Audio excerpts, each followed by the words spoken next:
Nilaroan na siya ngayon, oh. Dati nangungulit siya pagka umaga, eh. Kaya binilang ko siya na.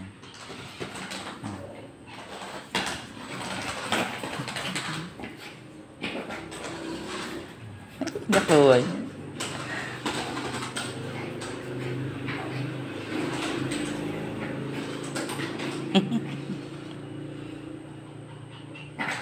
Okay, kaya ayun. Nabibit-bit niya eh. Oh. Nabibit-bit niya eh. Nakakatuwa eh. Oh. Sa ano ko na-order yan sa TikTok. Mura lang yan. May ilaw pa oh. 65 pesos ko lang na ano yun. Binayaran. O di ngayon, meron siyang kalaro. Ay, pagka umaga po, napakaharot niyan. Ikaw ang kukulitin niya. Ayan. O di ngayon, may kalaro siya. Kahapon nga, nung bagong dating niya, nung chinarge ko muna, nung dumating. Tapos, nung na-charge na inopen ko na. Naku, napagod. Labi talaga ang dila niya. Talon ng talon eh.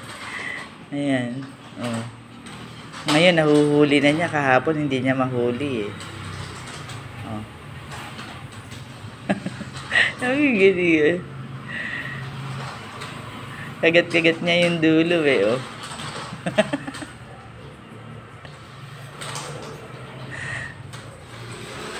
O, busy siya dyan sa laruan niya. Hindi ako ang kinukulit.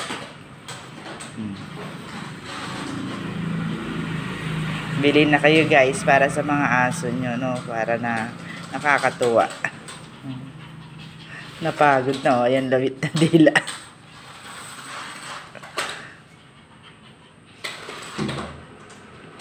Oh, nagpunta sa ilalim ng ano. Ay, sa likod ng pinto. Pagod? Ha? Uwasan na. Andun sa likod ng pinto eh. Ayun oh. Kinatanaw-tanaw talaga. Ayun, lumabas. Asan na? Ang laruan mo? Uy! Himi! Asan na yung laruan mo? Oh, ayan oh. Ganyan yan. Pagka ano. Ayun. Ayun, lumabas na. Oh, ayun na. Oh. Napagod niya eh. Lumaba na.